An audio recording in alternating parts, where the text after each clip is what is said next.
ചിന്തിക്കുവാൻ താങ്കൾ ധൈര്യപ്പെടുന്നുണ്ടോ? മാറ്റത്തിന് അവസരമൊരുക്കാൻ നിങ്ങൾ തയ്യാറാണോ? എങ്കിലിതാ സ്വതന്ത്ര ചിന്താ കൂട്ടായ്മയായ എസൻസ് ഗ്ലോബൽ നിങ്ങളെ സ്വാഗതം ചെയ്യുന്നു. ഇവിടെ കാണുന്ന QR കോഡ് സ്കാൻ ചെയ്യുന്നത് വഴി നിങ്ങൾക്കും എസൻസ് ഗ്ലോബലിന്റെ ഭാഗമാകാം. കൂടാതെ എസൻസ് ഗ്ലോബൽ ഒഫീഷ്യൽ എന്ന ഇൻസ്റ്റാഗ്രാം പേജിൽ മെസ്സേജ് ചെയ്യുന്നത് വഴിയും നിങ്ങൾക്ക് എസൻസിൽ ജോയിൻ ചെയ്യാം. നമസ്കാരം. അതിമനോഹരമായ ഗംഭീരമായിട്ടുള്ളൊരു പ്രഭാഷണത്തിന് ശേഷം ഒരു ബോറൻ ടോപ്പിക് വരുന്നത് അത്ര സുഖകരമല്ല എന്നറിയാം. എങ്കിലും പറഞ്ഞു നോക്കാം. എന്തായാലും അതുപോലൊന്നും ഇരിക്കത്തില്ല. ഇതൊരു വാക്സിൻ എന്ന് പറയുന്നത് തന്നെ ഒരു വളരെ അൺറൊമാൻറ്റിക് ആയിട്ടുള്ള ഒരു വിഷയമാണ്. അതുകൊണ്ട് തന്നെ എന്തായാലും വാക്സിൻ നമുക്കറിയാം. വാക്സിൻ ആരോഗ്യരംഗത്ത് ലോകത്തിലെ ഏറ്റവും പ്രധാനപ്പെട്ടതും ഏറ്റവും ഫലപ്രദവുമായിട്ടുള്ള ഒരു ടെക്നോളജിയാണ്. ആസ് എ ടെക്നോളജി എന്ന് മാത്രമായിട്ട് നമ്മൾ നോക്കുകയാണെങ്കിൽ ഏറ്റവും ശക്തമായിട്ടുള്ളത്, ഏറ്റവും ഫലപ്രദമായിട്ടുള്ളത്, ഏറ്റവും ഗുണം നമുക്ക് നേരിട്ട് അനുഭവിക്കാൻ കഴിയുന്നതുമായിട്ടുള്ള പ്രധാനപ്പെട്ട ടെക്നോളജിയാണ് വാക്സിൻ. ഈ വാക്സിൻ കണ്ടുപിടിച്ചതിൻ്റെ അകത്ത് തന്നെ ഒരുപാട് പേർക്ക് നോബൽ സമ്മാനങ്ങളും ഒക്കെ കിട്ടിയിട്ടുണ്ട്. അപ്പോൾ അതുകൊണ്ട് അത്രയ്ക്ക് പ്രാധാന്യം, രാവിലെ തന്നെ അതിനെപ്പറ്റി റെഫറൻസ് ഉണ്ടായിരുന്നു. എഡ്വേർഡ് ജെന്നർ കണ്ടുപിടിച്ച വാക്സിനും ഒക്കെ നമ്മൾ പറയുകയുണ്ടായി. അപ്പം സ്മോൾ പോക്സ് എന്ന് പറയുന്ന രോഗത്തിന് ഇന്നും നമുക്കൊരു കൃത്യമായിട്ടുള്ള ചികിത്സയില്ല. സ്മോൾ പോക്സ് ഇപ്പോൾ ഇല്ല, അത് മറ്റൊരു വിഷയം. എന്നിട്ട് പോലും നമുക്ക് സ്മോൾ പോക്സിൻ്റെ കംപ്ലീറ്റ് ആയിട്ട് തുടച്ചു മാറ്റാൻ സാധിച്ചു. ആ സ്മോൾ പോക്സിൻ്റെ വൈറസ് പോലും ഇപ്പോൾ ഒരിടത്ത് സൂക്ഷിച്ചിട്ടില്ല. അത്രയ്ക്കധികം നമുക്ക് മുന്നോട്ട് പോകാൻ പറ്റി. അപ്പം ഒരു രോഗത്തിൻ്റെ ചികിത്സ കണ്ടെത്തുന്നതിനേക്കാളും പ്രധാനമാണ് ആ രോഗത്തിന് എതിരായിട്ടുള്ള ഒരു വാക്സിൻ കണ്ടെത്തുക എന്നുള്ളത്. അത്രയ്ക്ക് പ്രധാനപ്പെട്ട ഒരു വിഷയമാണ്. അപ്പോൾ അതിനെതിരായിട്ടാണ് നമ്മൾ പലതരത്തിലുള്ള പ്രചാരങ്ങൾ കേരളം മുഴുവനും വ്യാപിപ്പിക്കുന്നത്. ഇന്ത്യ മുഴുവനും അതുണ്ട്, സത്യത്തിൽ ലോകമെമ്പാടും അതുണ്ട്. അതിനെക്കുറിച്ച് പറയാം. വാക്സിൻ എങ്ങനെ അതിൻ്റെ ഫലപ്രാപ്തി എന്താണെന്നും അതിനെ വാക്സിൻ പ്രയോഗത്തിൻ്റെ അകത്തുണ്ടാകുന്ന വ്യത്യസ്തമായിട്ടുള്ള ഭീഷണികൾ എന്തൊക്കെയായിരിക്കും എന്നുള്ളതാണ് ഞാൻ പറയാൻ പോകുന്ന വിഷയം. അപ്പോൾ ആദ്യമായിട്ട് നോക്കുമ്പോൾ വാക്സിൻ പ്രവർത്തിക്കോ ഇല്ലയോ എന്നുള്ളൊരു സിമ്പിൾ ചോദ്യമുണ്ട്. അതിൻ്റെ അകത്ത് ഇദ്ദേഹം പറയുന്നത് സെർച്ച് ബെർക്ലിയാണ് അത്. ഈ ഗവി എന്ന് പറയുന്നത് വാക്സിൻ സഞ്ചയം, ആ വാക്സിൻ്റെ ലോകാരോഗ്യ സംഘടനയുടെ വാക്സിൻ സാങ്കേതിക വിദ്യ ഒരുക്കുന്നതിൻ്റെ ആ സംഘടനയുടെ ചെയർപേഴ്സണാണ്. അദ്ദേഹം പറയുന്നതാണ്, ഇപ്പം ലോകമെമ്പാടും ഒരുപാട് തരത്തിലുള്ള വാക്സിനുകളുണ്ട്. ഈ വാക്സിൻ്റെയൊക്കെ മൊത്തത്തിലുള്ള വാക്സിൻ കവറേജ് ഇപ്പോൾ 86% ലോകത്തുള്ള ശതമാനം. ഇത് വളരെ പ്രധാനപ്പെട്ട ഒരു നമ്പറാണ്, അതുകൊണ്ടാണ് ഞാൻ പറയുന്നത്. എന്നാൽ ഏറ്റവും ദാരിദ്ര്യം അനുഭവിക്കുന്ന രാജ്യങ്ങളിൽ പോലും ഇത് 81% കവറേജ് ഉണ്ട്. പക്ഷേ ഇതിൽ ഓരോ ശതമാനവും വളരെ ക്രിട്ടിക്കലാണ്. ഇപ്പോൾ ചില വാക്സിനൊക്കെ കമ്മ്യൂണിറ്റിയിൽ, ഒരു സമൂഹത്തിൽ ഫലപ്രദമാകണം എന്നുണ്ടെങ്കിൽ നമുക്ക് 86% പോരാ. ചില വാക്സിനൊക്കെ 95% വേണം. ചില വാക്സിൻ, ഇപ്പോൾ കോവിഡ് വാക്സിൻ, അത് നമുക്കറിയാം, ഒരു 65-70% എത്തുകയാണെങ്കിൽ അത് വളരെ ഫലപ്രദമായിട്ട് നിൽക്കും. 100% വേണമെന്നില്ല. അപ്പോൾ ഓരോ വാക്സിൻ്റെയും കമ്മ്യൂണിറ്റിയുടെ ഇഫക്റ്റീവ് ഡെൻസിറ്റി എന്ന് പറയുന്നത് വ്യത്യാസമുണ്ട്. എന്തായാലും ഇപ്പം നമുക്ക് ഉള്ളത് വാക്സിൻ പൊതുവെ പറഞ്ഞാൽ 81% ലോകത്തിലെ 3-4 ലോക രാജ്യങ്ങളിലും, മൊത്തത്തിലെടുത്താൽ 86% ഉണ്ട്. അതിനർത്ഥം 1-ാം ലോക രാജ്യങ്ങളിൽ, വികസിത രാജ്യങ്ങളിൽ 86-നേക്കാളും കൂടുതലുണ്ട്. അതുകൊണ്ടാണ് ഇതിൻ്റെ ആവറേജ് അത്രയും വരുന്നത്. രണ്ടാമത്തെ ഒരു ചെറിയ കാര്യം, എങ്ങനെയാണ് വാക്സിൻ ആൾക്കാരെ സ്വാധീനിക്കുന്നത്, നമുക്ക് എന്ത് ഗുണമാണ് വാക്സിൻ കൊണ്ട് കിട്ടുന്നത് എന്നുള്ളതാണ്. ലോകത്തിൽ ഏറ്റവും വൾണറബിളായിട്ടുള്ള ആൾക്കാരാണ് എപ്പോഴും പകർച്ചവ്യാധികൾ അടിമപ്പെട്ടു പോകുന്നത്. ഏറ്റവും കൂടുതൽ ഇപ്പോൾ കോവിഡ് വന്നാൽ പോലും അതിൽ ഏറ്റവും കൂടുതൽ നമ്മളിപ്പോൾ അറിയാം, ഇന്ത്യയിൽ കോവിഡ് വന്നപ്പോൾ ഏറ്റവും കൂടുതൽ സഫർ ചെയ്ത ആൾക്കാർ ഏറ്റവും പാവപ്പെട്ടവരാണ്. അവരാണ് മുംബൈയിൽ നിന്നും ബീഹാർ വരെ നടക്കേണ്ടി വന്നതും ഒക്കെ നടക്കേണ്ടത്. ഒരുപാട് പേര് മരിക്കുകയും ചെയ്തു. ഇത് അതിനൊക്കെ കണക്കുണ്ടോ എന്ന് ചോദിച്ചാൽ കണക്കില്ല. സത്യത്തിൽ എത്ര പേര് മരിച്ചു എന്നുള്ളത് നമുക്കിപ്പോഴും അറിയാൻ പാടില്ല കൃത്യമായിട്ട്. സർക്കാരിൻ്റെ കണക്കൊക്കെ ഒരുപാട് അണ്ടർ എസ്റ്റിമേറ്റ് ആണെന്ന് മറ്റ് സ്വതന്ത്ര ഏജൻസികളൊക്കെ ഇതിനെക്കുറിച്ച് ധാരാളമായിട്ട് പറഞ്ഞിട്ടുണ്ട്. അപ്പം നമ്മളിപ്പോൾ തന്നെ കോവിഡിൻ്റെ മരണനിരക്കെന്ന് പറയുന്നത്, ആകെ നമ്പർ എന്ന് പറയുന്നത് 5-6 ലക്ഷം പേര് മരിച്ചു എന്നാണ് ഒരു റഫ് എസ്റ്റിമേറ്റ്. അത് പക്ഷേ അതിൻ്റെ 5-6 ഇരട്ടി, ചിലർ പറയുന്നത് അതിൻ്റെ 15 ഇരട്ടി ആൾക്കാർ മരിച്ചിട്ടുണ്ടാവാം എന്നാണ് പറയുന്നത്. അതായത് 75 ലക്ഷം, അത്ര വരെയൊക്കെ ആകാം. അത്രയ്ക്ക് അണ്ടർ എസ്റ്റിമേറ്റ് നമുക്ക് ഈ മരണത്തിലുണ്ടാകും. അതിൻ്റെ കാരണം നമ്മുടെ മരണത്തിൻ്റെ രജിസ്ട്രേഷൻ്റെ പ്രശ്നങ്ങളും അതിൻ്റെ റെക്കോർഡുകൾ സൂക്ഷിക്കാത്തതിൻ്റെ കാര്യങ്ങളും, ഇങ്ങനെ പല കാര്യങ്ങളും അതിൻ്റെ അകത്തുണ്ടാകും. അപ്പോൾ അതുകൊണ്ട് ഏറ്റവും വൾണറബിളായിട്ടുള്ള ആൾക്കാരെ അവർക്ക് എന്തുകൊണ്ടാണ് അവർ വൾണറബിൾ ആകുന്നതെന്ന് വെച്ചാൽ, അവർക്ക് ഈ രോഗം വന്നാൽ ചികിത്സിക്കാനുള്ള പണം ഉണ്ടാവില്ല. ഇപ്പോൾ കോവിഡിൻ്റെ ചികിത്സ എന്ന് പറഞ്ഞാൽ വളരെ എക്സ്പെൻസീവാണ്. ഡിഫ്തീരിയയുടെ ചികിത്സ, ക്ഷയരോഗത്തിൻ്റെ ചികിത്സ, ഇതൊക്കെ വളരെ വളരെ എക്സ്പെൻസീവാണ്, ഒരുപാട് സമയമെടുക്കുന്നതാണ്. പക്ഷേ വാക്സിൻ ഉണ്ടെങ്കിൽ വാക്സിൻ്റെ ചിലവ് വളരെ കുറവാണ്. വാക്സിൻ ഏറ്റവും ഇഫക്റ്റീവ് ടെക്നോളജി എന്ന് ഞാൻ ആദ്യം പറഞ്ഞു. ഏറ്റവും ചിലവ് കുറഞ്ഞ ടെക്നോളജിയും കൂടിയാണ് വാക്സിൻ. അതുകൊണ്ട് ആ രീതിയിലാണ് വാക്സിൻ കാണുന്നത്. അതുകൊണ്ട് ഏറ്റവും സാധാരണ ആൾക്കാർക്ക് ഏറ്റവും ഫലപ്രദമായിട്ടുള്ള ഒരു പ്രതിരോധ രീതി എന്ന് പറയുന്നത് വാക്സിനാണ്. രണ്ടാമത്തെ കാര്യം എന്ന് പറയുന്നത്, നമുക്ക് ഏറ്റവും പ്രധാനപ്പെട്ട രോഗങ്ങൾക്കൊക്കെ നമുക്കിപ്പോൾ വാക്സിൻ ലഭ്യമാണ്. അതൊരു വലിയ കാര്യമാണ്. ഏറ്റവും പ്രധാനപ്പെട്ട ഇപ്പോൾ സ്മോൾ പോക്സിനെ പറ്റിയൊക്കെ ഇന്ന് രാവിലെയും പറയുകയുണ്ടായി. മറ്റ് പല രോഗങ്ങളും നമുക്ക് ഫ്ലൂവിന് വാക്സിനുണ്ട്, ന്യൂമോണിയയ്ക്ക് വാക്സിനുണ്ട്, മെനിഞ്ചൈറ്റിസിന് വാക്സിനുണ്ട്, റോട്ടാ വൈറസിന് വാക്സിനുണ്ട്. അങ്ങനെ ഒരുപാടെണ്ണത്തിൻ്റെ, എന്നിട്ട് ചില ക്യാൻസറിന് പോലും വാക്സിനുണ്ട്. അപ്പോൾ അങ്ങനെ വാക്സിൻസ് നമുക്കിപ്പോൾ ഒരുപാട് കൂടി വരുന്നു. അപ്പോൾ വാക്സിൻ്റെ മൊത്തത്തിലുള്ള വാക്സിൻ പൂൾ എന്ന് പറയുന്നത് ഓരോ സമയത്ത് ഓരോ 10 കൊല്ലം കൂടുമ്പം അത് കൂടി വരുന്നു എന്നുള്ളത് ഒരു പ്രധാനപ്പെട്ട കാര്യമാണ്. അതും നമ്മുടെ ആരോഗ്യ സംവിധാനങ്ങളെ ശക്തിപ്പെടുത്തുന്ന ഒരെണ്ണമാണ്. മറ്റൊന്നുള്ളത്, ഈ വാക്സിൻ ഈ പബ്ലിക് ഹെൽത്ത് എന്നുള്ള പൊതുജനാരോഗ്യം എന്നുള്ള പറയുന്ന ഒരു വ്യവസ്ഥിതിയെ നമുക്ക് ചിന്തിക്കുകയാണെങ്കിൽ അതിൻ്റെ ഏറ്റവും പ്രധാനപ്പെട്ട അടിത്തറ എന്ന് പറയുന്നത് വാക്സിൻസാണ്.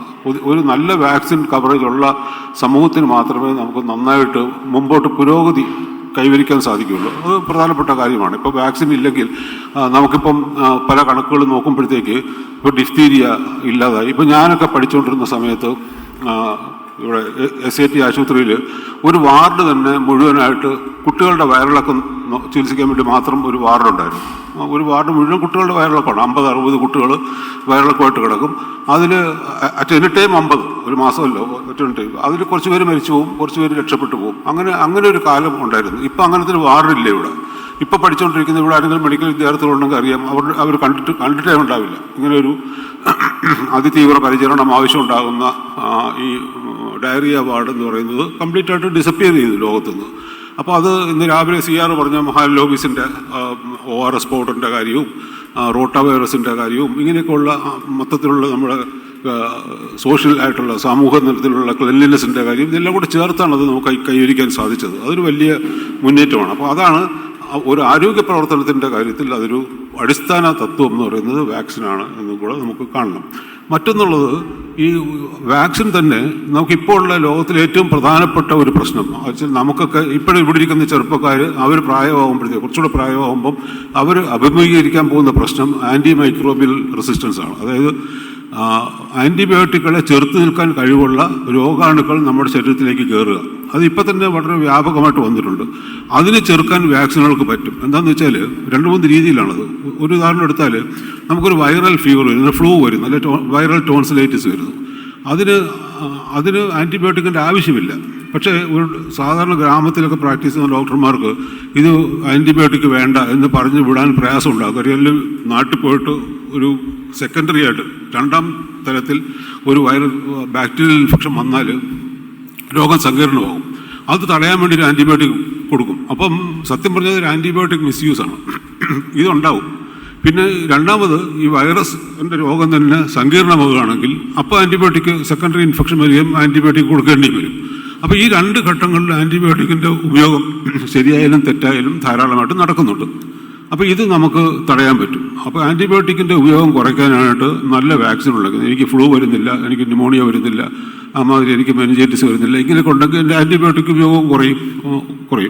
അത് വാക്സിൻ എടുക്കാത്തവർക്കും അതിൻ്റെ ഗുണം കിട്ടും. കാര്യം ഒരു സമൂഹത്തിൽ 70%, 80% ആൾക്കാർക്കൊക്കെ വാക്സിൻ കിട്ടിക്കഴിയുമ്പോഴത്തേക്ക് ബാക്കിയുള്ളവർക്കും ഈ രോഗം വരത്തില്ല. അതുകൊണ്ട് മൊത്തത്തിൽ പബ്ലിക് ഹെൽത്ത് എക്സ്പെൻഡിച്ചർ കുറയും. എല്ലാവർക്കും ഒരു തരത്തിലുള്ള ആൻറ്റി മൈക്രോബിയൽ റെസിസ്റ്റൻസിനെ തടയാനായിട്ട് നല്ലൊരു വാക്സിൻ കവറേജ്, അല്ലെങ്കിൽ നല്ലൊരു റോബസ്റ്റ് ആയിട്ടുള്ളൊരു വാക്സിൻ പോളിസി നമ്മളെ സഹായിക്കും. മറ്റൊന്ന് പറയുന്നത്, ക്യാൻസറിനുള്ള ഈ മൂൺ ഷോട്ട് എന്ന് പറഞ്ഞത് ക്യാൻസർ ഷോട്ടുകളെയാണ്. അത് ജോ ബൈഡൻ ഉപയോഗിച്ചൊരു വാക്കാണ്. അദ്ദേഹം വൈസ് പ്രസിഡന്റ് ആയിരുന്നപ്പോഴത്തേക്ക് അദ്ദേഹം പറഞ്ഞു, നമുക്കിപ്പോൾ അമേരിക്കയ്ക്ക് ആവശ്യം ക്യാൻസറിനെ തടയാനുള്ള വാക്സിൻസ് ഉണ്ടാവുക എന്നുള്ളതാണ്. അപ്പോൾ സത്യത്തിൽ ക്യാൻസറിനെ തടയുന്ന 2 വാക്സിനെങ്കിലും ഇപ്പോൾ ഉണ്ട്. അപ്പോൾ ഒന്നെന്ന് പറഞ്ഞാൽ ഈ ഗർഭാശയ ഗളത്തിൽ ഉണ്ടാകുന്ന സ്ത്രീകൾക്കുണ്ടാകുന്ന ക്യാൻസർ, അത് HPV വാക്സിൻ എടുത്തു കഴിഞ്ഞാൽ ഏതാണ്ട് അതിൻ്റെ നമ്പർ 0 ആകും. അപ്പം നമുക്കറിയാം, കേരളത്തിലും ഇന്ത്യയിലും ഒക്കെ ഒരു കാലത്ത് ഈ സെർവൈക്കൽ ക്യാൻസർ, ഗർഭാശയ ഗളം എന്ന് പറയുന്ന ആ പ്രദേശത്തുണ്ടാകുന്ന ക്യാൻസർ വളരെ കൂടുതലായിരുന്നു. പക്ഷേ ഇപ്പോൾ അത് കുറഞ്ഞു വരുന്നു. പക്ഷേ എന്നാലും നമ്മളിപ്പോഴും ഇവിടുത്തെ പെൺകുട്ടികൾക്ക് ഈ വാക്സിൻ കൊടുത്തു തുടങ്ങിയിട്ടില്ല, അങ്ങനെ വ്യാപകമായിട്ട് കൊടുത്തിട്ടില്ല. പക്ഷെ അങ്ങനെ കൊടുക്കുന്ന സമൂഹങ്ങളിലൊക്കെ തന്നെ അവർക്ക് ക്യാൻസർ ഉണ്ടാകുന്നില്ല. അവരെ ക്യാൻസറിൽ നിന്ന് അവരെ സുരക്ഷിതമാക്കാം എന്നുള്ളത് നമുക്കിപ്പോൾ കണ്ടെത്തിയിട്ടുണ്ട്. അത് ചെയ്യാൻ പറ്റും. അപ്പോൾ ഇതൊരു നല്ലൊരു ക്യാൻസർ പ്രിവെൻറ്റിങ് വാക്സിനാണ്. ഇതൊരു മറ്റൊന്നുകൂടെ ഉണ്ട്, ഹെപ്പറ്റൈറ്റിസിൻ്റെ വാക്സിൻ, ഹെപ്പറ്റൈറ്റിസ് ബിയുടെ വാക്സിൻ. ഹെപ്പറ്റൈറ്റിസ് ബി ഉണ്ടാകുന്ന ആൾക്കാർക്കൊക്കെ തന്നെ ഏറെക്കുറെ ഒരു 50% ആൾക്കാർക്ക് പിൽക്കാലത്ത് ക്യാൻസർ ഉണ്ടാകും. അപ്പോൾ അതുകൊണ്ട് ഹെപ്പറ്റൈറ്റിസ് വാക്സിൻ കുട്ടികൾക്ക് തന്നെ കൊടുത്തുകൊള്ളുകയാണെങ്കിൽ, ഇപ്പോൾ അത് പീഡിയാട്രിക് കുട്ടികൾക്ക് കൊടുക്കുന്നുണ്ട്. അങ്ങനെ കൊടുക്കുന്നവർക്കൊക്കെ ഹെപ്പറ്റൈറ്റിസ് വൈറസിനെ തടയാൻ പറ്റും. അതുമൂലം സെക്കൻഡറി ആയിട്ട് ക്യാൻസർ ഉണ്ടാകുന്നതും തടയാൻ പറ്റും. ഇത് ഏറ്റവും കൂടുതൽ ഹെപ്പറ്റൈറ്റിസ് റിലേറ്റഡ് ക്യാൻസർ ഉള്ള രാജ്യം എന്ന് പറയുന്നത് മംഗോളിയയാണ്. മംഗോളിയയിൽ ഏറ്റവും കൂടുതൽ ക്യാൻസർ ബേർഡൻ ഉള്ള ഒരു രാജ്യമാണ്. അത് എന്തുകൊണ്ടാണെന്ന് വെച്ചാൽ അവിടെ ഈ വളരെയധികം മദ്യപാനവും ഹെപ്പറ്റൈറ്റിസും ഒക്കെ ഉള്ള ഒരു സ്ഥലമാണ്. അവിടെ ഈ ലിവർ ക്യാൻസറിൻ്റെ നമ്പർ വളരെ കൂടിയേക്കുന്നു. അവിടെ ഏറ്റവും കൂടുതൽ ക്യാൻസർ 1,350,000 കൂടുതൽ 390 ക്യാൻസറുണ്ട്. നമ്മുടെ ഈ കേരളത്തിൽ ഇപ്പോൾ 100 ഉള്ളൂ, 1,100,000. നമ്മൾ വളരെ താഴ്ന്ന ക്യാൻസറൊക്കെ വളരെ കുറവാണ് കേരളത്തിൽ ഇപ്പോഴും. ക്യാൻസറിൻ്റെ ഭയം ഒരുപാട് പേർക്കുണ്ടെങ്കിലും നമ്മളിപ്പോഴും മനസ്സിലാക്കേണ്ടത് ക്യാൻസറിൻ്റെ എണ്ണം കുറവാണ്. അത് തന്നെ അതിൻ്റെ അകത്ത് തന്നെ 25% നമുക്ക് ബിഹേവിയറൽ ചേഞ്ച് കൊണ്ട് നിയന്ത്രിക്കാനും പറ്റും. ഇപ്പോൾ സ്മോക്ക് ഉപയോഗിക്കാതിരിക്കുക, ടുബാക്കോ ഉപയോഗിക്കാതിരിക്കുക, ഹെപ്പറ്റൈറ്റിസിൻ്റെ വാക്സിൻ കൊടുക്കുക, HPV വാക്സിൻ കൊടുക്കുക. അത് കുട്ടികൾക്ക് തന്നെ കൊടുത്തു തുടങ്ങണം. അങ്ങനെ കൊടുത്തു തുടങ്ങുകയാണെങ്കിൽ നമുക്ക് ക്യാൻസർ ഇല്ലാത്ത ഈ ക്യാൻസറുകൾ തടയാൻ പറ്റുന്ന ഒരു സമൂഹത്തിനെ നമുക്ക് ഉണ്ടാക്കിക്കൊണ്ടുവരാൻ സാധിക്കും. അപ്പോൾ അതൊരു പ്രധാനപ്പെട്ട കാര്യമാണ്. അതുമാത്രമല്ല, മറ്റൊന്നുള്ളത് നമുക്ക് ഈ വാക്സിൻ എന്ന് പറയുന്നത് വലിയ വലിയ ഔട്ട്ബ്രേക്കുകൾ, വലിയ എപ്പിഡമിക്കുകൾ ഉണ്ടാകുമ്പം അത് തടയാൻ സാധിക്കും. നമുക്കിപ്പം പല എപ്പിഡമിക്കുകളും നമുക്ക് ഒരിടത്ത് പൊട്ടി മുളയ്ക്കുമ്പോൾ തന്നെ അതിൻ്റെ ചുറ്റുമുള്ള പ്രദേശങ്ങളിലൊക്കെ വാക്സിൻ കൊടുത്തു കഴിഞ്ഞാൽ അത് പിന്നെ സ്പ്രെഡ് ചെയ്യത്തില്ല, അത് സ്പിൽ ഓവർ ഉണ്ടാകത്തില്ല. അപ്പോൾ ഇതൊക്കെയാണ് ക്യാൻസറിൻ്റെ ഈ മറ്റേ വാക്സിൻ്റെ ഗുണങ്ങൾ, ശക്തമായിട്ടുള്ള ഗുണങ്ങൾ അതൊക്കെയാണ്. മറ്റൊരു രീതി പറഞ്ഞാൽ ഇതിന് കണക്കുണ്ടോ എന്ന് ചോദിച്ചു കഴിഞ്ഞാൽ കണക്കെടുത്തിട്ടുണ്ടെന്നുള്ളതാണ്. ഇതൊക്കെ ആരൊക്കെ പഠിച്ചിരിക്കുന്നു. അത് $1 നമ്മൾ വാക്സിന് വേണ്ടി ചിലവാക്കുകയാണെങ്കിൽ $54 ലാഭം നമുക്കുണ്ടാകുന്നതാണ്, റിട്ടേൺ കിട്ടുന്നുണ്ടാകും. ഓരോ $1 നമ്മൾ ഇൻവെസ്റ്റ് ചെയ്യുമ്പം അതിൻ്റെ 54 ഇരട്ടി റിട്ടേൺ ഉണ്ടാകുമെന്നാണ് അതിൻ്റെ കാൽക്കുലേഷൻ ഇപ്പോൾ പറയുന്നത്. അതിൻ്റെ അകത്ത് ഏറെക്കുറെ ഈ $21 ഹെൽത്ത് കെയർ കോസ്റ്റായിട്ട് തന്നെ തിരിച്ചു കിട്ടും. ബാക്കിയുള്ള പണം നമ്മുടെ ആയുർദൈർഘ്യമായിട്ടും നമ്മുടെ ചികിത്സാ ചിലവായിട്ടും ഒക്കെ ഉള്ള രീതിയിൽ തിരിച്ചു കിട്ടും. അതുകൊണ്ട് അത്രയ്ക്കധികം ലാഭകരമായിട്ടുള്ള ഒരു മെഡിക്കൽ ഇൻ്റർവെൻഷനാണ് ഇത്. അപ്പോൾ അതാണ് അതിൻ്റെ ഗുണം. മറ്റൊന്നുള്ളത് പറയുന്നത് ഈ സൊസൈറ്റൽ വാല്യൂ, അത് നമ്മൾ കണക്കൂട്ടിട്ടില്ലേ. $54 അകത്ത് ഒരാൾ ജീവിച്ചിരിക്കുമ്പം അയാൾ സമൂഹത്തിന് കൊടുക്കുന്ന സംഭാവന, അത് നമുക്ക് വളരെ മികച്ച സംഭാവനയാണല്ലോ. എപ്പോഴും കുട്ടികളിലാണ് കൂടുതലും ഈ രോഗങ്ങളൊക്കെ ഉണ്ടാകുന്നത്, മരിച്ചു പോകുന്നത്. വാക്സിൻ പ്രിവെൻറ്റബിൾ ഡിസീസ് എന്ന് പറയുന്നത് വാക്സിൻ കൂടുതൽ ഉപയോഗിക്കുന്ന കുട്ടികളിലാണ്. അപ്പോൾ ഈ കുട്ടികളൊക്കെ 5ഉം 10ഉം വയസ്സിലൊക്കെ മരിച്ചു പോകുകയാണെങ്കിൽ അവർ പിൽക്കാലത്ത് 60 വയസ്സ് 70 വയസ്സ് വരെ ജീവിക്കുമ്പോൾ അവർ സമൂഹത്തിന് കൊടുക്കുന്ന സംഭാവനകളിൽ കുറവുണ്ടാകും. അപ്പോൾ എപ്പോഴും കൂടുതൽ നാൾ ജീവിക്കുന്നതാണ് നമുക്ക് കൂടുതൽ. ആർക്കായാലും ശരിയാണ്, എനിക്ക് തന്നെയായാലും ഇനി ഒരു 20 കൊല്ലം കൂടെ ജീവിക്കുകയാണെങ്കിൽ എനിക്ക് സമൂഹത്തിനോട് സംഭാവന ചെയ്യാൻ പറ്റുന്നതിൻ്റെ അവസരം കൂടുതൽ കിട്ടും. ഞാൻ ചെയ്യുന്നുണ്ടോ ഇല്ലയോ എന്നുള്ള മറ്റൊരു വിഷയമാണ്. പക്ഷെ നമുക്ക് ഓരോരുത്തർക്കും സോഷ്യൽ കോൺട്രിബ്യൂഷൻ എന്നുള്ള ഒരു വലിയൊരു അസറ്റുണ്ട്. അത് സമൂഹത്തിൻ്റെ ജൈവമായിട്ട് നിലനിൽക്കുന്ന ഒരു സമൂഹത്തിന് ഈ സോഷ്യൽ കോൺട്രിബ്യൂഷൻ എന്ന് പറയുന്നത്, സാമൂഹിക സംഭാവന എന്ന് പറയുന്നത് വളരെ ഒരു മികച്ച വിലമതിക്കാനാവാത്ത ഒരു റിസോഴ്സാണ്. അങ്ങനെ കൂടെ നമ്മളിത് കാണേണ്ടതായിട്ടുണ്ട്. പിന്നെ മറ്റൊന്ന്, വാക്സിൻ എന്തൊക്കെ ചെയ്യുന്നില്ല എന്ന് ചോദിക്കുകയാണെങ്കിൽ വാക്സിൻ ഒരിക്കലും നമുക്കറിയുന്ന ഇമ്മ്യൂണിറ്റി കുറഞ്ഞു പോകും, അങ്ങനെ ഒരു ധാരണ ഒരുപാടുണ്ട്. വാക്സിനെതിരായിട്ട് പറഞ്ഞ് പരത്തുന്ന ആൾക്കാരുടെ ഒരു ധാരണ എന്ന് പറയുന്നതെന്ന് വെച്ചാൽ വാക്സിൻ ഇമ്മ്യൂണിറ്റിയെ നശിപ്പിക്കും. വാക്സിൻ ഇമ്മ്യൂണിറ്റിയെ നശിപ്പിക്കത്തില്ല എന്ന് മാത്രമല്ല, വാക്സിൻ എന്ന് പറയുന്നത് ഹൈലി സ്പെസിഫിക് ആണ്. ഒരു പർട്ടിക്കുലർ കാര്യത്തിന് മാത്രമേ ചെയ്യാനൊക്കെ ഉള്ളൂ. ഇപ്പം ന്യൂമോണിയക്കുള്ള വാക്സിൻ ക്ഷയരോഗത്തിന് വർക്ക് ചെയ്തില്ല. കോവിഡിൻ്റെ വാക്സിൻ മറ്റൊരു രോഗത്തിനും പ്രവർത്തിക്കത്തില്ല. ഫ്ലൂവിൻ്റെ വാക്സിൻ ഫ്ലൂവിന് മാത്രമേ പ്രവർത്തിക്കുകയുള്ളൂ. അപ്പോൾ ഇത് ഹൈലി സ്പെസിഫിക് ആണ് വാക്സിൻ എന്നുള്ളത്. ഇതിനേക്കാൾ സ്പെസിഫിക് ആയിട്ടുള്ള മറ്റൊരു ടെക്നോളജി പോലും ഇല്ല. അങ്ങനെയാണ് നമ്മൾ നോക്കുന്നത്. പിന്നെ നമുക്ക് ഭയമുള്ള ഒരുപാട് സാധനം, ഒരുപാട് പ്രചാരണങ്ങൾ നടന്നിട്ടുണ്ട്. വാക്സിൻ്റെ അകത്ത് തയോമെർസാൽ എന്നൊരു സാധനമുണ്ട്. അതിൻ്റെ അകത്ത് തയോമെർസാൽ എന്ന് പറയുന്നതിൻ്റെ അകത്ത് കുറച്ച് മെർക്കുറി ഉണ്ട്. ഈ മെർക്കുറി ഉപയോഗിക്കുന്നതാണ് വാക്സിനെന്നും മെർക്കുറി കുട്ടികളുടെ മസ്തിഷ്കത്തിന് കേടാക്കുമെന്നും ഒക്കെ പറഞ്ഞ് വരുത്തുന്ന വലിയൊരു സ്യൂഡോ സയൻസാണത്. സത്യത്തിൽ മെർക്കുറി അതിൻ്റെ അകത്തില്ല. അതിൻ്റെ അകത്ത് വാക്സിൻ്റെ അകത്ത് മെർക്കുറി ഇല്ല. മറ്റൊന്നുള്ളത് പിന്നെ ഈ വാക്സിൻ്റെ അകത്തുള്ള എല്ലാ ഇൻഗ്രീഡിയൻറ്റും നിയമം അനുസരിച്ച് കംപ്ലീറ്റ് ഡിക്ലെയർ ചെയ്യണമെന്നുണ്ട്. വാക്സിൻ ആരാണോ പ്രൊമോട്ട് ചെയ്യുന്നത് അവരുടെ സൈറ്റിൽ പോവുകയാണെങ്കിൽ അതിൻ്റെ അകത്തുള്ള എല്ലാ സാധനങ്ങളുടെയും ലിസ്റ്റ് അതിൻ്റെ അകത്തുണ്ടാകും. അതുകൊണ്ട് അതിൻ്റെ അകത്തൊക്കെ നോൺ സൈഡ് എഫക്റ്റുള്ളത് മാത്രമേ ഉള്ളൂ. അത് ആർക്ക് വാക്സിൻ എടുത്തുകൂടാ എന്നുവെച്ചാൽ വാക്സിന് തന്നെ അലർജിയുള്ള അപൂർവം ചില ആൾക്കാരുണ്ട്. അതൊക്കെ ഒരു 10-15 ലക്ഷം ആൾക്കാരിൽ ഒരാളിനൊക്കെയാണ് വാക്സിൻ അലർജി ഉണ്ടാകുന്നത്. അവർക്കൊഴിച്ച് ബാക്കിയെല്ലാം കിട്ടാം. പിന്നെ വാക്സിൻ മറ്റ് രോഗങ്ങളുണ്ടാക്കുമോ എന്നുള്ളൊരു പലപ്പോഴും ആ ഒരു ചർച്ച വരാറുണ്ട്. ഓട്ടിസം ഉണ്ടാക്കും, അത് വ്യാപകമായിട്ട് പ്രചരിപ്പിക്കുന്ന ഒരു സാധനമാണ്. Vaccine causes autism. അങ്ങനെ ഒരെണ്ണമില്ല. ഇത് എന്തുകൊണ്ട് ഈ പ്രചാരണം ഉണ്ടായി പറഞ്ഞാൽ നമ്മൾ കുട്ടികളിൽ ഓട്ടിസം ഡയഗ്നോസ് ചെയ്യുന്നത് ഏറെക്കുറെ 2 വയസ്സ് 3 വയസ്സൊക്കെ ആകുമ്പോഴാണ്. മിക്കവാറും എല്ലാ വാക്സിനും ആദ്യത്തെ ഒരു 10 മാസം കൊണ്ട് തീരും, മിക്കവാറും എല്ലാ വാക്സിനും. അതുകൊണ്ടാണ് ഇന്നൊരു സംഭവം ഉണ്ടായി അതിനുശേഷം നടക്കുന്നതൊക്കെ ഇതുകൊണ്ടാണെന്ന് പറയുന്നത്. After this so because of this എന്നുള്ള ഒരു മണ്ടനാശയമാണത്. അപ്പോൾ ആ സമയത്ത് എന്തെല്ലാം കഴിച്ചു കാണും. 1 വയസ്സ് കുട്ടി സാമ്പാർ കഴിച്ചു കാണും, മീൻകറി കഴിച്ചു കാണും. അതുകൊണ്ടൊന്നും ഓട്ടിസം വരുന്നില്ലല്ലോ. അപ്പോൾ ഒരു സിമ്പിൾ ലോജിക്ക് വെച്ചാൽ പറ്റും. അപ്പോൾ അത് മാത്രമല്ല, ലക്ഷക്കണക്കിന് കുട്ടികൾക്ക് കൊടുക്കുമ്പം ഏതെങ്കിലും ഒരിടത്തൊരു കുട്ടിക്ക് ഓട്ടിസം വന്നെന്ന് പറഞ്ഞാൽ അതാണോ എന്ന് നമുക്ക് ഒന്നുകൂടെ ശ്രദ്ധാപൂർവം പരിഗണിക്കേണ്ടതായിട്ടുണ്ടല്ലോ. എന്നാൽ ഈ ഒരു വിഷയം ഒരുപാട് പഠനങ്ങൾ നടത്തിയിട്ടുണ്ട്. ഞാൻ പഠനങ്ങളുടെ ലിസ്റ്റ് ഇടുന്നില്ല, കാര്യം നമുക്ക് അവൈലബിൾ സമയത്തിനകത്ത് തീർക്കണമല്ലോ. നമ്മുടെ പ്രധാനപ്പെട്ട വിഷയം എന്ന് പറഞ്ഞാൽ എങ്ങനെയാണ് വാക്സിനെ തകർക്കേണ്ടതെന്നാണ്. അപ്പോൾ അതിലേക്ക് ഞാൻ പോകുന്നേ ഉള്ളൂ. അപ്പോൾ അതാണ് അപ്പോൾ ഇനി നമ്മൾ നോക്കുന്നത് വാക്സിനെതിരായിട്ടൊരു ലോബിയുണ്ട്. അപ്പോൾ അവരുടെ പറയുന്നത് വാക്സിൻ പാടില്ല എന്നുള്ള. അതിന് ലോകാരോഗ്യ സംഘടന വിളിക്കുന്ന ഇൻഫോഡെമിക് എന്നാണ്. അതായത് ഒരു എപ്പിഡമിക് എങ്ങനെയാണോ ഉണ്ടാകുന്നത്, എപ്പിഡമിക് എങ്ങനെയാണോ പ്രചാരം നേടുന്നത്, അതുപോലെ തന്നെയാണ് ഇൻഫോഡെമിക്കും വരുന്നത്. അത് ഇൻഫർമേഷൻ കൊണ്ട് ഒരു സമൂഹത്തിനെ നശിപ്പിക്കുക. ഒരു രോഗം കൊണ്ടൊരു സമൂഹത്തിന് എന്തെല്ലാം കുഴപ്പങ്ങളുണ്ടാകുമോ അതൊക്കെ തന്നെ ഒരു ഇൻഫർമേഷൻ കൊണ്ടും ഉണ്ടാകാം. അപ്പോൾ ഈ വാക്സിൻ കൊണ്ട് ഓട്ടിസം ഉണ്ടാകും എന്ന് പറയുമ്പോൾ ഉണ്ടാകുന്ന സോഷ്യൽ ആങ്സൈറ്റി എല്ലാവരുടെ അമ്മമാരുടെ മനസ്സിലൊക്കെ കാണും. അവർ കുട്ടിയെ വാക്സിനേറ്റ് ചെയ്യാതെ കൊണ്ട് നടക്കുകയും കുട്ടിക്ക് എന്തെങ്കിലും രോഗം ഉണ്ടാകുകയും മരിച്ചു പോവുകയും ചെയ്യും. അപ്പോൾ ഇതൊക്കെ ഇൻഫോഡെമിക്കിൻ്റെ റിസൾട്ടാണ്. അപ്പോൾ ഇൻഫോഡെമിക് ക്യാൻ കിൽ എന്നാണ്, വാക്സിൻ ഡസൻ കിൽ. ഈ ഫോർമുല നമ്മൾ അറിഞ്ഞിരിക്കണം. ഇൻഫോഡെമിക് എപ്പോഴും മരണ കാരണമാണ്. എല്ലാ ലോകാരോഗ്യ സംഘടന ഉൾപ്പെടെ ലോകത്തുള്ള എല്ലാ സംഘടനകളും പറയുന്നതാണ് ഇൻഫോഡെമിക്കിനെ പറ്റി നമ്മൾ പേടിക്കണം എന്നുള്ളത്. അപ്പോൾ അതാണ് വാക്സിനെതിരായിട്ടുള്ള ശക്തമായിട്ടുള്ള ലോബി. അപ്പോൾ അതിനകത്ത് നമ്മുടെ ഇവിടെ രസകരമായിട്ടുള്ളൊരു പഠനം കേരളത്തിൽ വന്നിട്ടുണ്ട്. വളരെ ഇൻട്രസ്റ്റിംഗ് ആയിട്ടുള്ള പഠനമാണ്. Immunisation coverage under universal immunisation programme. ഈ ഇൻഫോഡെമിക് പതുക്കെ ഇങ്ങനെ വന്നതിന് ശേഷം ഇത് കോഴിക്കോട് ജില്ലയിൽ നടന്ന പഠനമാണ്. ഓഗസ്റ്റ് 2019 ഈ കോവിഡിൻ്റെ ആ കാലഘട്ടത്തിലാണ്. അവിടെ പെട്ടെന്ന് ഈ ഒരു നല്ല പഠനമാണ്, ഒരുപാട് കോട്ടിയിട്ടുള്ള പഠനമാണ്. അവർ പറയുന്നത് എന്താ വെച്ചാൽ ഈ 10-30 ലൊക്കേഷൻസിൽ ഈ പഠനം നടത്തിയപ്പോഴത്തേക്ക് 75% പേർക്ക് മാത്രമേ ഫുള്ളി ഇമ്മ്യൂണൈസ്ഡ് ആയിട്ടുള്ള കുട്ടികളുള്ളൂ. അതിൽ 1.5% കുട്ടികൾക്ക് ഒരു ഇമ്മ്യൂണൈസേഷനും ഇല്ല. ഞാൻ നേരത്തെ ഒരു സൈഡിൽ പറഞ്ഞു, പാവപ്പെട്ട ദരിദ്ര രാജ്യങ്ങളിൽ 81% കവറേജ് ഉണ്ട്. ലോകമെമ്പാടുമുള്ള കവറേജ് നോക്കുമ്പോൾ 86% വാക്സിൻ കവറേജ് ഉണ്ട്. പക്ഷേ നമ്മുടെ പ്രബുദ്ധരായിട്ടുള്ള കേരളത്തിൽ കോഴിക്കോട് 75.5% ഫുള്ളി ഇമ്മ്യൂണൈസ്ഡ് ആയിട്ടുള്ളതുണ്ട്. ഇതൊരു വലിയ ഗ്യാപ്പാണ്, അതിഭീകരമായ ഒരു ഗ്യാപ്പാണ് കാണിക്കുന്നത്. ഇത് 2019 കണക്കാണ്. അത് കോവിഡിൻ്റെ ഭയമായി അല്ല, കോവിഡ് വന്നിട്ടില്ല. അപ്പം 2019 നമുക്ക് കോവിഡില്ല. 2018 നടത്തിയ പഠനം 2019 പബ്ലിഷ് ചെയ്തെന്നുള്ളതുകൊണ്ടാണ്. അപ്പോൾ ഇങ്ങനെ വന്നിരിക്കുന്നു.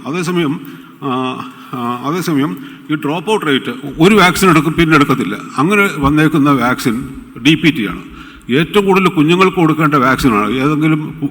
നമ്മുടെ കുഞ്ഞുങ്ങളോട് നമുക്ക് എന്തെങ്കിലും സ്നേഹമുണ്ടെങ്കിൽ അവർക്ക് കൊടുക്കേണ്ട ഒരു വാക്സിൻ DPT ആണ്. DPTയും MMR ആണ് കൊടുക്കേണ്ടത്. കാരണം അതിൻ്റെ കുട്ടികളുടെ സഫറിങ് ഭയങ്കര വലുതാണ്. അവർക്ക് തന്നെ ഈ എന്താണ് സഫറിങ് എന്ന് അറിഞ്ഞുകൂടാത്ത കുട്ടികളാണ് സഫർ ചെയ്യുന്നതെന്ന് ആലോചിക്കണം. അപ്പോൾ കുട്ടികൾക്ക് നമ്മളെ പേരൻസിനോടുള്ള വിശ്വാസം എന്ന് പറഞ്ഞാൽ 10% 50% ഒന്നുമില്ല. സംശയിക്കാൻ കഴിവില്ലാത്ത ആൾക്കാരാണ് കുട്ടികൾ. അവർ 100% നമ്മളെ വിശ്വസിക്കുന്നത്. ആ വിശ്വാസമാണ് നമ്മളിൽ അർപ്പിച്ചിരിക്കുന്ന വിശ്വാസമാണ് നമ്മൾ പരാജയപ്പെടുത്തുന്നത്, അവർക്ക് കൊടുക്കാത്തത്.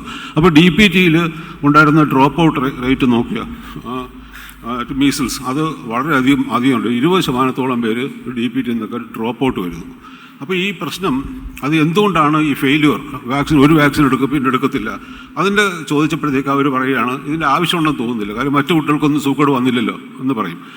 അതാണ് ഒരു കാരണം. അങ്ങനെയാണ് 50% പേര് വാക്സിൻ എടുക്കാത്തത്. മറ്റേ ആൾക്കാർ പറയുന്നത് കുട്ടിക്ക് എന്തെങ്കിലുമൊക്കെ അസുഖം ഉണ്ടായിരുന്നു. ഇപ്പോൾ സത്യം പറഞ്ഞാൽ മറ്റെന്തെങ്കിലും അസുഖം ഉണ്ടെന്ന് വെച്ച് വാക്സിൻ എടുത്തുകൂടായ്മയൊന്നുമില്ല. അപ്പോൾ അതിൻ്റെ കാരണം പറഞ്ഞുകൊണ്ടാണ് 27% പേര് എടുക്കാത്തത്. പിന്നെ പറയുന്നത് ഞങ്ങൾക്ക് ഇത് അറിഞ്ഞുകൂടായിരുന്നു എന്ന് പറയുന്നു. ഇതൊക്കെ കള്ളമാണ്. ഈ പറയുന്ന 3 കാര്യങ്ങളും സത്യം പറഞ്ഞാൽ കേരളത്തിൽ കള്ളമാണ്. എന്നുവെച്ചാൽ നമ്മളറിയാം, ഇത് കേരളത്തിൽ അത്ര പോലും വികസനം ഇല്ലാത്ത ലക്ഷദ്വീപിൽ 95% ഉണ്ട് വാക്സിൻ കവറേജ്. അത് ആലോചിക്കണം.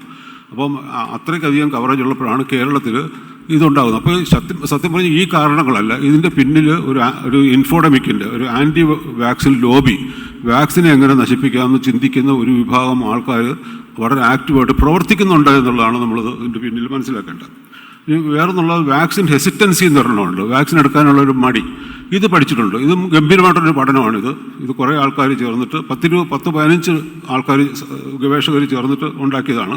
അതിൽ അവർ നോക്കിയേക്കുന്നത് ഈ സോഷ്യൽ മീഡിയ അങ്ങനെ ട്രസ്റ്റ് ഡെഫിസിറ്റ് എന്ന് പറയുന്നത്. വെച്ചാൽ നമ്മൾ പറയുന്ന ശാസ്ത്രം പറയുമ്പോൾ വിശ്വസിക്കാതിരിക്കുക.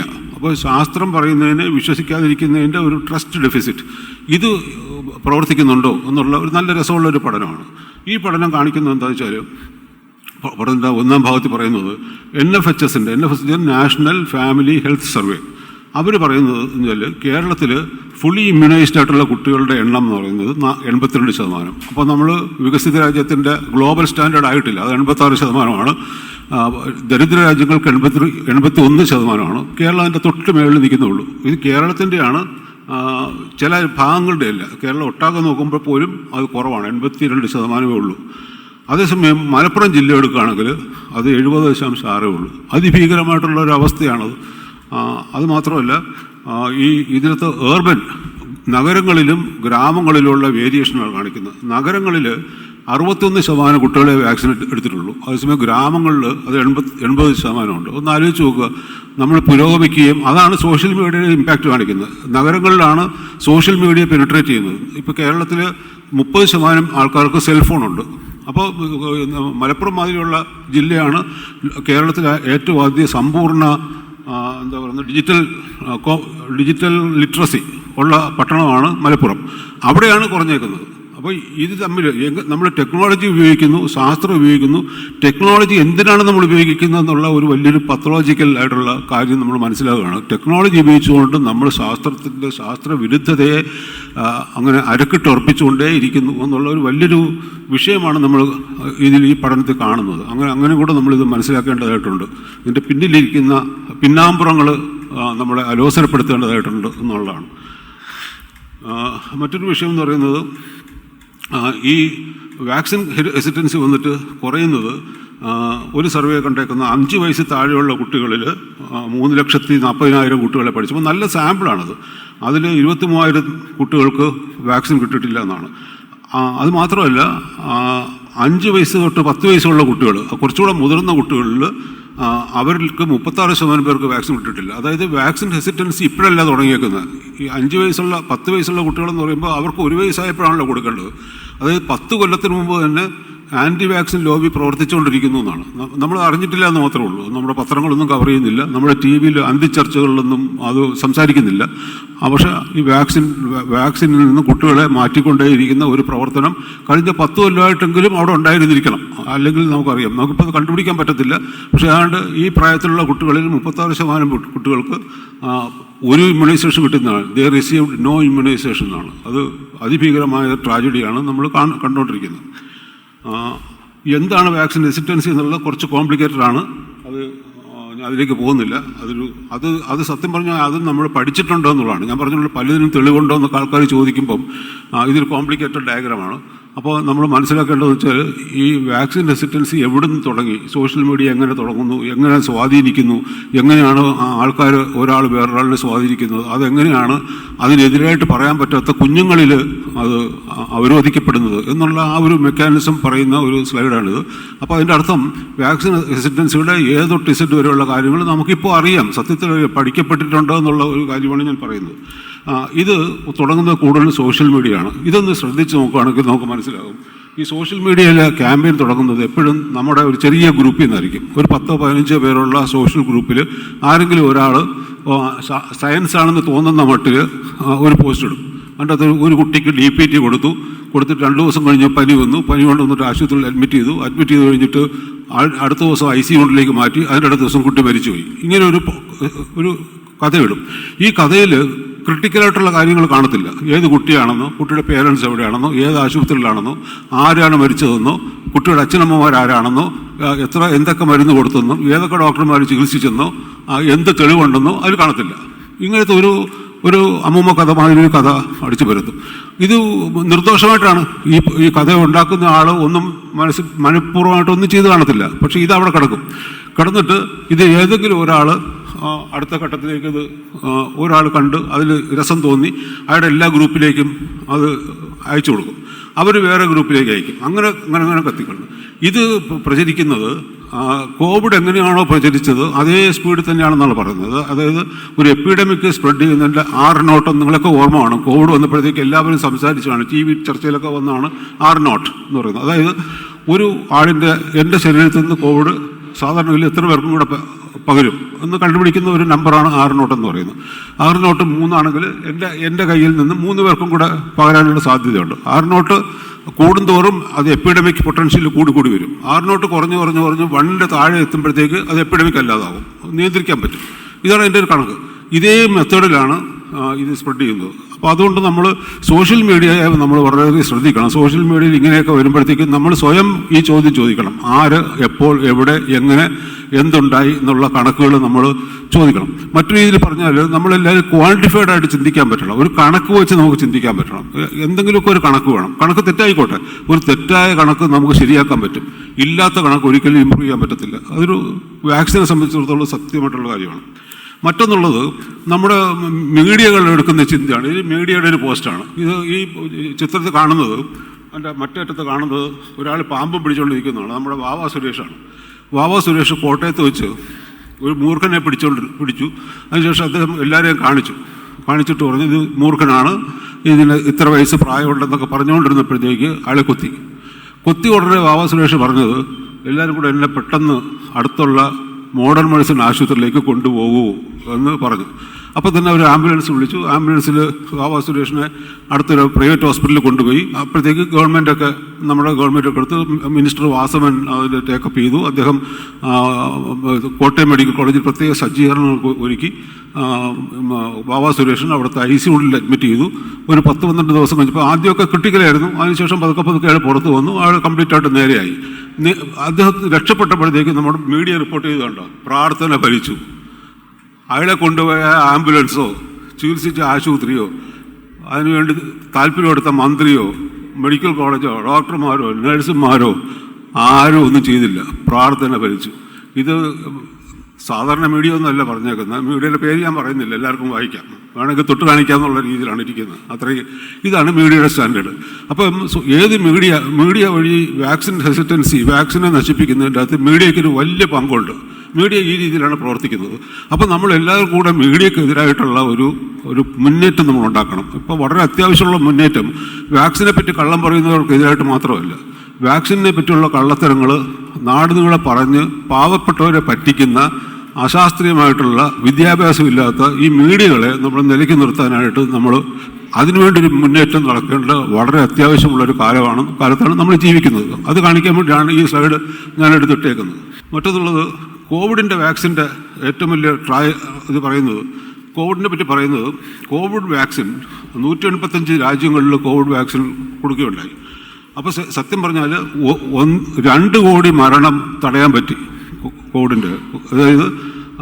അതായത് ഇപ്പം നമ്മൾ യഥാർത്ഥത്തിൽ കോവിഡ് വന്നിട്ട് മരിക്കാൻ സാധ്യത ഉണ്ടായിരുന്ന ആൾക്കാരിൽ 63% പേര് ഇപ്പം ജീവിച്ചിരിപ്പുണ്ട്. അതാണ് അതിൻ്റെ കണക്ക്. ബാക്കി 37% അത്ര പേരെ മരിച്ചുള്ളൂ. അപ്പോൾ കോവിഡിൻ്റെ ഡെത്തിനെ നമുക്ക് അത്രയ്ക്ക് കുറയ്ക്കാൻ പറ്റി. ഇതിൽ ആദ്യത്തെ കോവിഡ് മരണങ്ങളൊക്കെ വാക്സിൻ വരുന്നതിന് മുമ്പാണെന്നും കൂടെ ആലോചിക്കണം. ഞാൻ പറഞ്ഞ മൊത്തത്തിലുള്ള കോവിഡ് മരണം എടുക്കുകയാണ് ഉണ്ടാവേണ്ട പ്രൊജക്റ്റഡ് ഡെത്ത്. ഇത് പ്രൊജക്റ്റഡ് ഡെത്തല്ലേ, അതൊരു സാങ്കല്പികമായ നമ്പറാണോ എന്ന് ചോദിച്ചു കഴിഞ്ഞാൽ അല്ല. കാര്യം ഇത് മാത്തമാറ്റിക്കൽ മോഡൽ, ഡേറ്റാ സയൻസിലെ ലണ്ടനിലെ ഇമ്പീരിയൽ കോളേജിലെ ഡേറ്റാ സയൻറ്റിസ്റ്റുകൾ, അവരൊക്കെ മാത്തമാറ്റീഷ്യൻസ് ആണ്, പ്രത്യേകിച്ച് താല്പര്യമൊന്നുമില്ല. കോവിഡ് ഇപ്പം ഞാനൊക്കെ ഡോക്ടറാണ്, കോവിഡിന് മരണം കുറഞ്ഞു എന്ന് പറയാനായിട്ട് എനിക്ക് സ്ഥാപിത താല്പര്യം കാണും. കാര്യം വാക്സിൻ മാഫിയ എനിക്ക് പൈസ തരുന്നുണ്ടാവാം. പക്ഷേ ഇത് ഈ പഠനം ചെയ്ത ആൾ അങ്ങനത്തെ ഒരാളല്ല. അവർ ഇമ്പീരിയൽ കോളേജിലെ മാത്തമാറ്റിക്സ് ഡിപ്പാർട്ട്മെൻറ്റിലെ ആൾക്കാരാണ്, ഡേറ്റാ സയൻസിൻ്റെ ആൾക്കാരാണ്. അവരാണ് ഈ പഠനം മുമ്പോട്ട് വെച്ചത്. അപ്പോൾ ഇത്രയ്ക്കധികം മരണം രക്ഷപ്പെട്ടു എന്നുള്ളതാണ് വാക്സിൻ്റെ ശക്തി. പക്ഷേ ഇതിനെ നമ്മൾ ട്രാജഡി ആയിട്ടാണ് കാണുന്നത്. ഇത്രയ്ക്കധികം വ്യക്തമായിട്ടുള്ള തെളിവുണ്ടെങ്കിൽ അതിനെ നമ്മൾ ട്രാജഡി ആയിട്ട് കാണുന്നു എന്നുള്ള ഇതാണ്. മറ്റൊരു വലിയ വിഷയം എന്ന് പറയുന്നത് ഇതാണ്. ഈ ചിത്രം നിങ്ങൾ പലരും കണ്ടു കാണും. ഇതാണ് ജെയ്മി സ്കോട്ട് എന്ന് പറയുന്നൊരു സൈക്കോളജിസ്റ്റാണ് ആ നിൽക്കുന്ന പുരുഷൻ. അദ്ദേഹത്തിൻ്റെ ഭാര്യയാണ് മന്ത്രി. ഇദ്ദേഹത്തിന് ആദ്യം ആസ്ട്രാസെനെക്കയുടെ വാക്സിൻ സ്വീകരിക്കുകയും ഒരാഴ്ച കഴിഞ്ഞ് അദ്ദേഹത്തിന് ബ്രെയിനിലൊരു ബ്ലീഡ് ഉണ്ടാകുകയും മരിക്കുകയും ചെയ്തു. അപ്പോൾ ഇതൊരു വാക്സിൻ്റെ സൈഡ് എഫക്റ്റാണ്, വാക്സിൻ ഇൻഡ്യൂസ്ഡ് ഡെത്താണ്. അത് വാക്സിൻ ഇൻഡ്യൂസ്ഡ് ഡെത്ത് തന്നെയാണ്. അപ്പോൾ പക്ഷേ അതാണ് ഇപ്പോഴത്തെ ഏറ്റവും ഇപ്പം പത്രങ്ങളിലൊക്കെ പരത്തിക്കൊണ്ടിരുന്നത് എന്താണ്, ആസ്ട്രാസെനെക്ക കൺഫസ് ചെയ്തു, കുറ്റം അംഗീകരിച്ചു, കോടതിയിൽ പറഞ്ഞു. അങ്ങനെയൊന്നും ഉണ്ടായില്ല. എന്താ സംഭവിച്ചതെന്ന് വെച്ചാൽ ഈ കോവിഷീൽഡിൻ്റെ ഈ നമ്മുടെ കോവിഷീൽഡ് ആസ്ട്രാസെനെക്ക എന്നുള്ള വാക്സിൻ അത് 40 ലക്ഷം പേരിൽ വാക്സിൻ കുത്തിവെച്ചാൽ 4 പേർക്ക് ഈ ത്രോംബോസൈറ്റോപീനിക് ത്രോംബോസിസ് എന്ന് പറയുന്ന ഒരു കണ്ടീഷൻ ഉണ്ടാകും. 40 ലക്ഷം പേരിൽ 4 മില്യൺ, അത് 40 ലക്ഷം പേരിൽ 4 പേർക്ക് ഈ ഒരു പ്രശ്നം ഉണ്ടാകും. അതിൽ ഒരാൾ മൈൽഡാണ്, ഒരാളിന് മോഡറേറ്റ് ആയിരിക്കും, 1-2 പേർക്ക് മോഡറേറ്റ് ആയിരിക്കും, ഒരാളിന് സിവിയർ ആയിരിക്കും. ആ സിവിയറായിട്ട് വരുന്ന ആൾക്കാരിൽ ചിലർ മരിച്ചു പോകും. അപ്പോൾ പക്ഷേ സിവിയറായിട്ടുള്ള ഇതുണ്ടാകാൻ പാടില്ല, അത് അംഗീകരിക്കുന്നു. പക്ഷെ അതിന് നമുക്ക് എന്ത് പ്രതിനിധിക്കാൻ പറ്റും? വാക്സിനെ വേണ്ടെന്ന് വെക്കുന്നതാണോ? അതായത് 40 ലക്ഷം പേർക്ക് കൊടുക്കുമ്പം ഒരാൾ മരിച്ചു എന്നുണ്ടെങ്കിൽ, അല്ലെങ്കിൽ പോട്ടെ 10 ലക്ഷം പേർ കൊടുക്കുമ്പോൾ ഒരാളിന് മരിക്കുമെന്നുണ്ടെങ്കിൽ പോലും നമ്മൾ വാക്സിൻ കൊടുക്കണ്ടെന്ന് വെക്കണോ, അതിന് പ്രൊട്ടക്ഷൻ ഏർപ്പെടുത്തണോ? അപ്പോൾ ഇത് നമ്മൾ ഇത് വലിയ കുഴപ്പമാണെന്നാണ് ഇന്ത്യൻ മീഡിയ മുഴുവൻ പറഞ്ഞു പരത്തിയത്. അപ്പോൾ അത് കേസ് ഇപ്പോഴും നടക്കുന്നുണ്ട്. ബ്രിട്ടനിപ്പോൾ ചെയ്തേക്കുന്നത് വെച്ചാൽ ഇമ്മാതിരി പരാതിയുള്ളവരുടെ 50 കേസുകൾ ഒന്നിച്ചെടുത്തിട്ട് അത് ട്രയലിൽ വെച്ചേക്കാണ്. ഇതാണ് ഉണ്ടായത്. കേരളത്തിലും അങ്ങനെ 1-2 പേരോ കണ്ട് മരിച്ചിട്ടുണ്ട്. ഇന്ത്യയിൽ മൊത്തത്തിൽ ഏതാനും കേസുകൾ റിപ്പോർട്ട് ചെയ്തിട്ടുണ്ട്. അപ്പോൾ അത് വാക്സിൻ്റെ കാർഡല്ല ഞാൻ പറഞ്ഞുകൊണ്ട് വരുന്നത് വെച്ചാൽ, ഞാൻ മറ്റൊരു കണക്ക് അതിനെപ്പറ്റി കുറച്ച് കഴിഞ്ഞ് കാണിക്കാം. അപ്പോൾ ഇതിൻ്റെ അകത്ത് ഇങ്ങനത്തെ വാക്സിൻ്റെ തകരാറുണ്ടാവുകയാണെങ്കിൽ നമുക്ക് പിന്നെ ചെയ്യാൻ പറ്റുന്നത് അതിന് കോമ്പൻസേഷൻ കൊടുക്കുക എന്നുള്ളതാണ്. നമ്മളെല്ലാവരും വണ്ടി ഓടിക്കുന്നവരാണല്ലോ. എന്തെങ്കിലും ഉറപ്പുണ്ടോ വണ്ടി ഓടിച്ചിട്ട് അടുത്ത പോലെ നമ്മളിവിടെ ജീവിച്ചിരിക്കുമെന്ന്? അപ്പോൾ ഉറപ്പൊന്നുമില്ല. അതിന് നമ്മൾ വണ്ടി ഓടിക്കാതിരിക്കുന്നുണ്ടോ? ഈ സൈഡ് നോക്കണം. ഇതിൻ്റെ അകത്ത് റോഡ് ആക്സിഡൻ്റാണ്. ഇതിൻ്റെ അകത്ത് റോഡ് ആക്സിഡൻ്റെ നമ്പർ ഒന്ന് നോക്കിയാട്ടെ, അതിഭീകരമായ നമ്പറാണ്. ഇതിൻ്റെ അകത്ത് ലക്ഷക്കണക്കിന് ആൾക്കാരാണ് ഓരോ കൊല്ലവും ഇന്ത്യയിൽ മരിക്കുന്നത്. നമ്മൾ റോഡിൽ കൂടെ വണ്ടി ഓടിക്കണ്ടെന്ന് എന്തുകൊണ്ട് തീരുമാനിക്കുന്നില്ല? ആലോചിച്ച് നോക്കുക. ഓരോ കൊല്ലവും ഹിമാലയത്തിൽ കയറുക, എവറസ്റ്റ് കീഴടക്കുക എന്നുള്ളത് നമ്മുടെ ഒരുപാട് പേരുടെ വലിയൊരു പാഷനാണ്. ഓരോ വർഷവും 7-8 പേര് ഹിമാലയത്തിൽ എവറസ്റ്റ് കയറുമ്പോൾ മരിച്ചു പോകും. അവർ എവറസ്റ്റ് കയറിയില്ല എന്ന് വെച്ചുകൊണ്ട് ലോകത്തിന് എന്തെങ്കിലും സംഭവിക്കുമോ? ഒന്നും സംഭവിക്കത്തില്ല. പക്ഷെ അവർ മരിച്ചു പോകും. അതുകൊണ്ട് നമ്മൾ ഹിമാലയത്തിൽ കയറുന്നത് ബാൻ ചെയ്യുന്നുണ്ടോ? ബാൻ ചെയ്യുന്നുണ്ട്. എന്തുകൊണ്ട് നമ്മൾ ആവശ്യപ്പെടുന്നില്ല? നമ്മൾ ആവശ്യപ്പെടില്ല. കാർ ഓടിക്കുന്ന ഒന്നുമില്ല, നമുക്ക് എന്നൊരു സ്ഥലത്ത് നിന്ന് ബി എന്നൊരു സ്ഥലത്തിൽ എത്താൻ പറ്റും. കാർ ഓടിക്കുന്നു, ബൈക്ക് ഓടിക്കുന്നു, അങ്ങനെ മരിച്ചു പോകുന്നു. നമുക്ക് ബി എന്നൊരു സ്ഥലത്ത് എത്താൻ പറ്റിയില്ല എന്ന് വയ്ക്കാം. എവറസ്റ്റ് കൊടുമുടി കയറുന്നതിൻ്റെ ആരുടെയും ആവശ്യമല്ല, ഇതൊരു പാഷൻ മാത്രമാണ്. എന്നിട്ട് പോലും നമ്മൾ എവറസ്റ്റ് കൊടുമുടി കയറാൻ പാടില്ല എന്ന് പറയാനായിട്ടുള്ള ഒരു സൗമനസ്യം നമ്മൾ കാണിക്കുന്നില്ല. പക്ഷേ ഇതേ കാരണം പറഞ്ഞുകൊണ്ട് വാക്സിൻ പാടില്ല എന്ന് പറയാൻ നമ്മൾ പറയുന്നതിന് ഒരു മടിയും നമുക്കില്ല. നമുക്ക് വളരെ സന്തോഷമാണ് വാക്സിൻ പാടില്ല എന്ന് പറയാൻ. അപ്പോൾ ഇതിനകത്ത് ലോകാരോഗ്യ സംഘടനയുടെ സയൻസ് ഡയറക്ടർ ആയിരുന്ന സൗമ്യ സ്വാമിനാഥനെ എല്ലാവർക്കും കണ്ടു കാണും. അവരുടെ ഒരു സ്റ്റേറ്റ്മെൻറ്റ് ഉണ്ടായിരുന്നു. അവർ പറഞ്ഞത് എന്താ വെച്ചാൽ, anybody had any of these symptoms after vaccination, they were being told what investigations to do and what treatment to give and what not to give, so that people, could be saved. Now, I should also add here that COVID-19 infection itself also increases the risk of thromboembolism.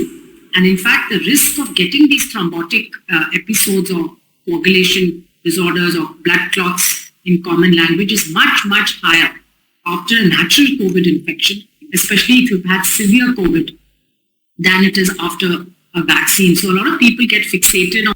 അപ്പോൾ ഇതിനകത്ത് ഒരു ബാക്കി ഭാഗം ഞാൻ കൂടെ പറയാം. അതായത് ലോകാരോഗ്യ സംഘടന ഒരു വാക്സിൻ ബാസ്ക്കറ്റ് ഉണ്ടാക്കിയിട്ടുണ്ടായിരുന്നു, കോവാക്സ് എന്ന് പറഞ്ഞൊരു പോളിസി. അപ്പോൾ കോവാക്സിൽ നിന്നും ഒരുപാട് രാജ്യങ്ങൾ വാക്സിൻ വാങ്ങി. അങ്ങനെ വാങ്ങിച്ച എല്ലാവർക്കും ഒരു ഇൻഷുറൻസ് പോളിസി ലോകാരോഗ്യ സംഘടന എടുത്തിട്ടുണ്ടായിരുന്നു. അപ്പോൾ അത് അങ്ങനെ വാക്സിൻ ഇൻഡ്യൂസ്ഡ് ഡെത്ത് ഉണ്ടാവുകയാണെങ്കിൽ ഈ പോളിസി കൊടുക്കും. പക്ഷേ നമ്മൾ ഇന്ത്യ ഗവൺമെൻറ് അങ്ങനെ അല്ല ചെയ്തിരിക്കുന്നത് എനിക്ക് തോന്നുന്നു. അതാണ്. അപ്പോൾ അങ്ങനെ സൗമ്യനാഥൻ അത് ഇതിൽ പറയുകയാണ് ചെയ്തുകൊണ്ടിരുന്നത്. ഇപ്പോൾ നമ്മൾ കേട്ടുകൊണ്ടിരുന്നതിൻ്റെ അടുത്ത ഭാഗം അതാണ്. അപ്പോൾ അങ്ങനെയാണ് നമ്മൾ പ്രൊട്ടക്ഷൻ കൊടുക്കുന്നത്. ഇതേമാതിരി തന്നെയാണ് നമ്മുടെ തേർഡ് പാർട്ടി ഇൻഷുറൻസ് വർക്ക് ചെയ്യുന്നത്. അങ്ങനെയാണ് വണ്ടി ഓടിക്കുമ്പോൾ തേർഡ് പാർട്ടി ഇൻഷുറൻസും അങ്ങനെയാണ്. വണ്ടി ഓടിച്ച് ചിലർ മരിക്കുന്നുണ്ട്. കഴിഞ്ഞ കൊല്ലം കേരളത്തിൽ മാത്രമേ ഉള്ളൂ 40,000 പേര് അങ്ങോട്ട് 4,000 പേര് 5,000 പേര് അങ്ങോട്ട് കഴിഞ്ഞ കൊല്ലം മരിച്ചു. വണ്ടി ആക്സിഡൻ്റ് ഉണ്ട്. 40,000 പേർക്ക് ക്രിട്ടിക്കൽ ഇഞ്ചുറി ഉണ്ടായി. അപ്പോൾ അവർക്കൊക്കെ ഇത് തന്നെയാണ് പ്രിൻസിപ്പിൾ. അപ്പോൾ ആ പ്രിൻസിപ്പിൾ എന്ന് വെച്ചാൽ സ്റ്റേറ്റ് പേ ചെയ്യുക എന്നുള്ളതാണ്. പക്ഷേ വണ്ടി ഓടിക്കുമ്പോൾ ഉള്ള റിസ്ക് ഞാനാണ് പേ ചെയ്യുന്നത്. ഞാനാണ് തേർഡ് പാർട്ടി ഇൻഷുറൻസ് എടുത്തിട്ട് ഈ പ്രൊട്ടക്ഷൻ എടുത്തുകൊണ്ടിരിക്കുന്നത്. അപ്പോൾ ഇങ്ങനെയൊക്കെ നമ്മൾ മനസ്സിലാക്കണം. ഇങ്ങനെയാണ് പ്രൊവൈഡ് ചെയ്തിരിക്കുന്നത്. അപ്പോൾ വാക്സിനുള്ള ചെറിയ ഇത് പോലും നമ്മൾ ടോളറേറ്റ് ചെയ്യുന്നില്ല എന്നുള്ളത് ഈ വാക്സിൻ ഹെസിറ്റൻസിയുടെ ഒരു പ്രശ്നമായിട്ട് നമ്മൾ കാണണം എന്നാണ് പറയാനുള്ളത്. ഞാൻ എന്തായാലും ഇവിടെ നിർത്തുന്നു. എന്നെ കേട്ടുകൊണ്ടിരുന്ന എല്ലാവർക്കും വളരെ നന്ദി പൂർവ്വം സ്മരിക്കുന്നു. Thank you.